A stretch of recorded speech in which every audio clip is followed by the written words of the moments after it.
Hello guys, it's me Simo Orahara, and in this video I want to talk about the things that I can't wait to see in the second part of Bleach anime. So let's start guys. And yes, the additions.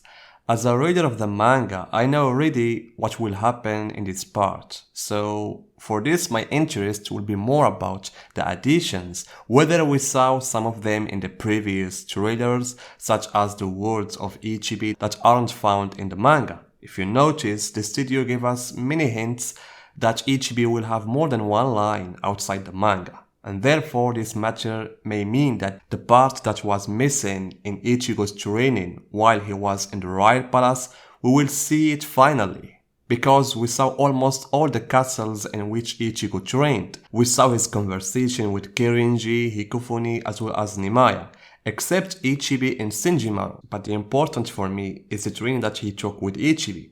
Therefore I think that among the things that will be distinguished at the beginning of the second part is Ichibi's conversation with Ichigo. And also I'm excited about the fight that Kobo talked about and that it doesn't exist in the manga. Like I said in a previous video, I don't think that fight will be the fight of Hiraku against a bunch of soldiers where he will use his Bankai. So I think that fight, it will be a fight between a Shinigami who didn't have any fight in the Quincy arc against a Sternreiter who also didn't have much screen in that arc.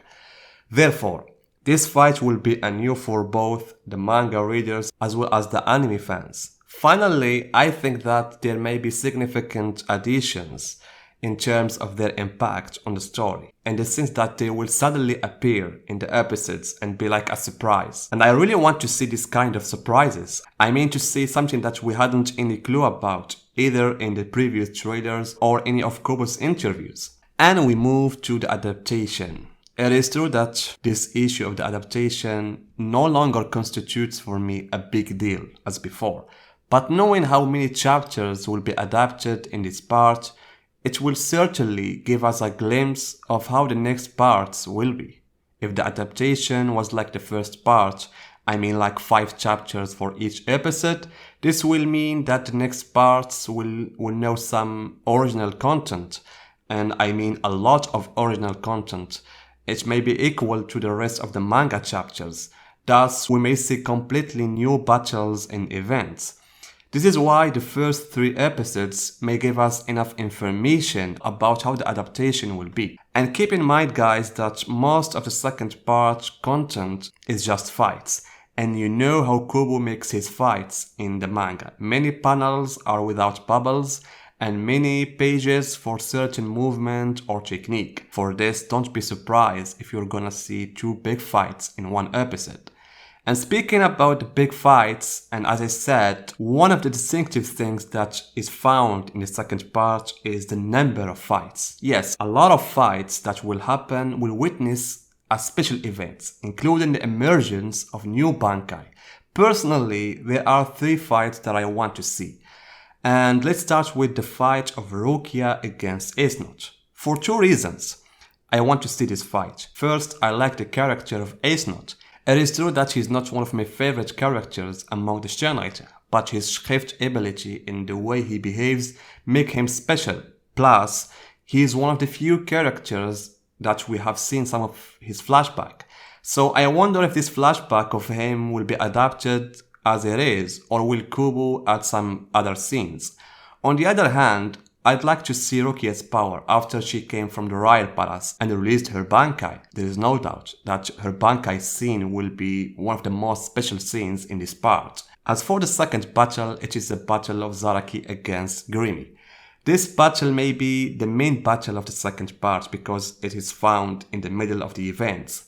In it we will see one of the strongest Sternreiter, Grimy Tomo, with his terrifying ability, the ability of imagination.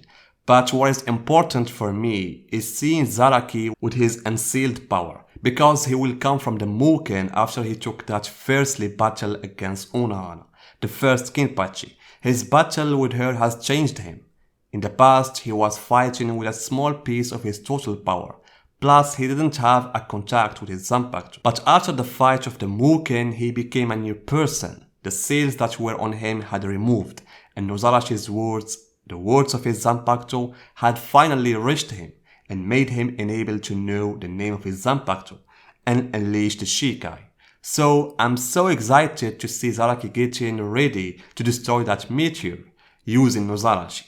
And in the same context of the battle, I'm excited to see Ichigo's intervention after he came from the Royal Palace, so that immediately after the start of the Battle of Zaraki and Gurimi, there will be several burning events from the fight of Zaraki against Gurimi, then his fight against the Quincy girls, then the arrival of Ichigo. As for the third battle that I want to see is the Battle of Ichibi and Yhwach.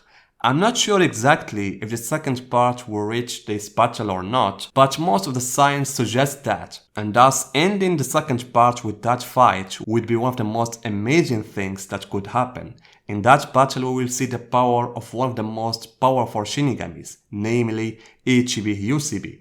We will see other concepts of Shinigami strength through the emergence of his terrifying ability of his Shikai Ichimonji, or his use of the Hidden Kido. On the other side, we will see the true strength of Yhwach, and I don't know whether the additions will affect this fight or not, but I hope so. Especially if it is possible, we will see new techniques from Ichibi and Yhwach, and this will be something amazing. Now I talked about the fights, but there is something important that I would like to see how it would be conveyed in the anime, and if Kubo might add something about it. And I'm talking here about chapter 565. One of the most important chapters not only in the Quincy arc but in the story in general, in which Kubo tells part of the story of Yhwach.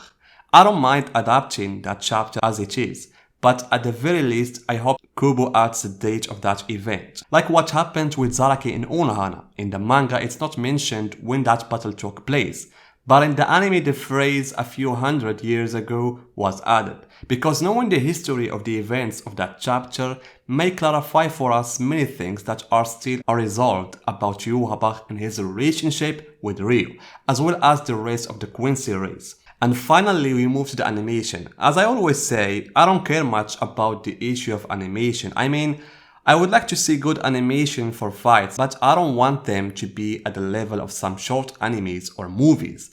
The best is to see good animation in a constant way, not like to see each episode with a different level. And the other thing that we can talk about is the red sky. I've already talked about this point in a previous video. And speaking of this, I would like to answer the question of this fan, Soul. He said, since you have a problem with the red sky, did you like the black-green sky that was in the fight of Ilikura and Ichigo? So, firstly, there was no black-green sky, but the sky that exists in Wikomondo is black. And yeah, I like it and I accepted it, because it is really found in the manga. And it is known that the world of Wikomondo has a black sky, even as we humans are actually used to seeing the sky in black. And this happens at night.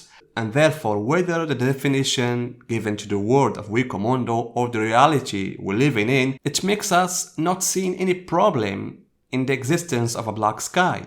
In addition, in the fight of Ichigo and Ilikura, the green color only appeared when Ilikura was using his zero or his techniques, or when he released his second launch. This is also due to the fact that every espada that appeared in the anime had a color that distinguishes their zero, such as Stark, Hallibel, and also Ilikura.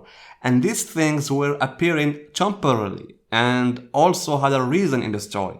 For the second part in the anime, the matter is different. The color of the sky is very superficial. I don't see it as normal, not for example like the color of Twilight, or that the existence of a red sky was mentioned in the manga. If this really happened, I wouldn't have talked about this topic. What bothers me a little bit is the reflection of that color on the character. But as I said before, it will remain just a matter of time and we will get used of it. So guys, what about you? Tell me the things that you are excited to see in the anime, and see you guys in my next video.